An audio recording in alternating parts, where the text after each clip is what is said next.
Esta semana ha sido complicada. Empezó por la... This week has been complicated. It began with the statement, the document of the Congregation for the Doctrine of the Faith, answering the question of whether the blessing of homosexual couples was valid. The answer of the Doctrine of the Faith has been very clear. Sin cannot be blessed. It is a resounding no, without palliatives. Sin cannot be blessed.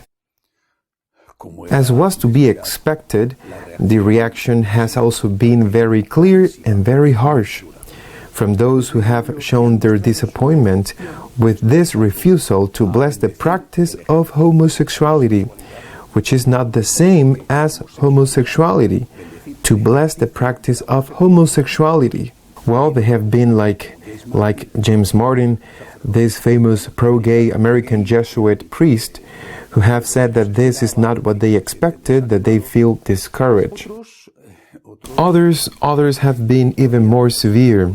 For example, the Bishop of Antwerp, Bishop Bonney, who has said that he feels ashamed of his church. He has said that he feels ashamed of being Catholic, ashamed of the Catholic Church.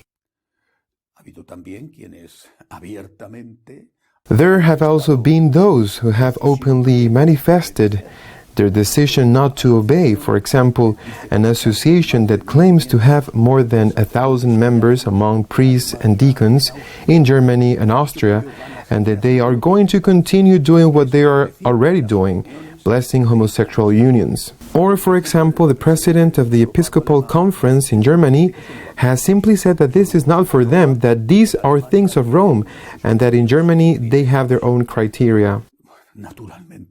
Obviously, this is an unusual situation of manifest and public disobedience and rejection of an explicit teaching of the Church, a teaching that is not from the doctrine of the faith, but from Pope Francis. It doesn't cross anyone's mind that this could have been proclaimed by Cardinal Ladaria, prefect of the doctrine of the faith. Without the Pope having given his approval, it is too important a matter for a cardinal to have done it on his own.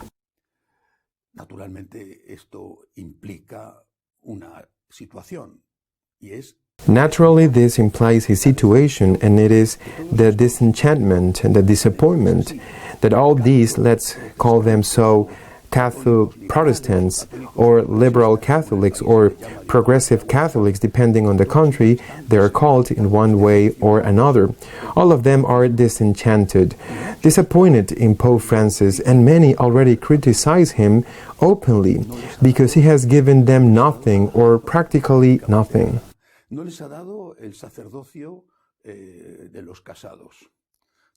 He has not given them the priesthood of married men. He has not given them the acceptance of the gender ideology. He is not going to give them anything regarding the priesthood of women. He has not given them the slightest concession on the question of abortion and euthanasia.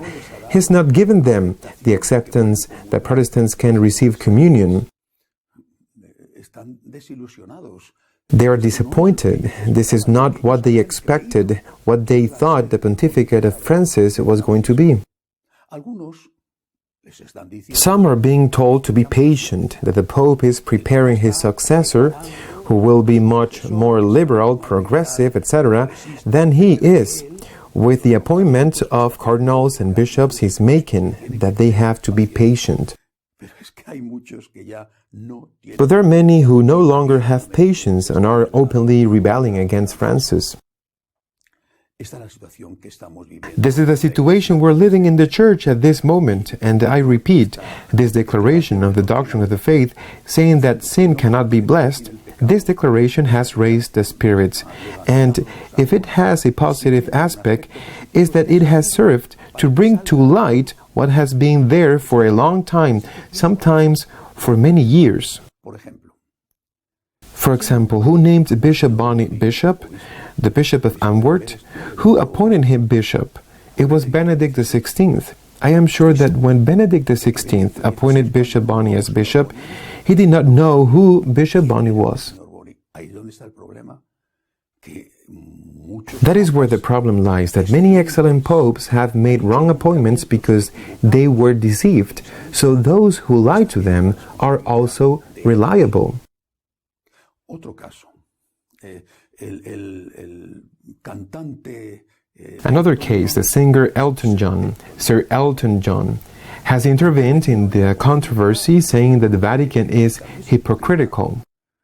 He said it because the Vatican financed, or at least in part financed, to do business, the film Rocketman, which is a film about his life, about the life of Elton John, where the singer says he's happy due to being homosexual, he has been able to get a partner to live with. And Elton John says that they are doing business promoting a film that praises homosexuality, while they say that the practice of homosexuality is a sin. That is hypocrisy. Elton John is right, but the problem is not in what the church says, but that the church shouldn't have financed that film, and possibly shouldn't have financed not only that one, but others as well. That is, the problems that we have today and that are coming to light are problems that come from many years ago, some from many years ago, and others are more recent. It is good that the situation is coming to light, although that we are going through is really terrible. En cuanto a eso de que el futuro será mejor para los progresistas. As for the future will be better for the progressives because another pope will come and he will be the one desired of the nations and he will allow everything and he will be absolutely liberal. Eso está por ver, porque Well, that remains to be seen because the Holy Spirit knows what He's doing and perhaps the plans of the progressives will not be realized as they are not being realized with Pope Francis. por eso That is why there are many who are angry and worried because they say, if in the present we do not have what we want, who knows if we will have it in the future. pero esta semana no ha sido solamente una semana. This week has not only been a complicated week due to the uprising against Pope Francis and against the Vatican by the most progressive sectors of the Church, No solamente ha habido eso, ha habido también el desenlace de but there has also been the outcome of a move against Cardinal Walke, Archbishop of Cologne, in Germany. Belki es de los poquísimos obispos Walke is one of the very few conservative or traditional bishops or truly Catholics, very few. I think there are only 5 or 6 bishops who are against what is being approved by the Synod, the famous German Synod. Well, in order to get rid of him, in the same way as they did with Cardinal Pell, to get rid of him, the progressive sectors of the Episcopate Conference and the German Church raised a slander against him dijeron que Belki había sido and said that Walke had been an accomplice because he had allowed or had not denounced cases of sexual abuse of minors in the Diocese of Cologne. Belki Walke denied that, brought the situation to Rome. Rome has supported him, but in addition he commissioned a law firm, expert on the subject, an independent commission to investigate, willing to do whatever it took. If he was guilty, he would immediately submit his resignation. esta semana se ha hecho This week, the report of this independent commission was made public. The Cologne Public Prosecutor's Office itself had already spoken beforehand, exonerating Walke completely. But this week, that independent commission, with data in hand, has said that Walke is innocent, that he has acted correctly. insidioso This dismantles the ferocious and insidious attack of the Catholic left, of those Catholic Protestants in Germany against one of the few bishops faithful to the doctrine. pero ha habido más. Ese informe But there has been more. The report says that the one who did wrong is a progressive bishop, the Bishop of Hamburg. He has been accused and has just presented his resignation to the Pope.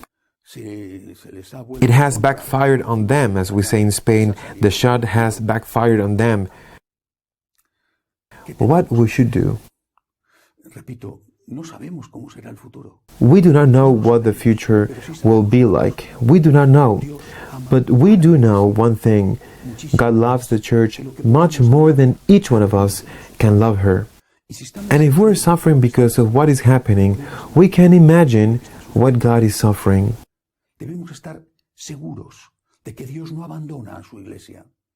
Debemos estar confiados creyendo aquella. We must be confident that God does not abandon His church. We must be confident in believing that old maxim that God writes straight with crooked lines. But now, at this moment, what we have to do is pray. Trust and pray.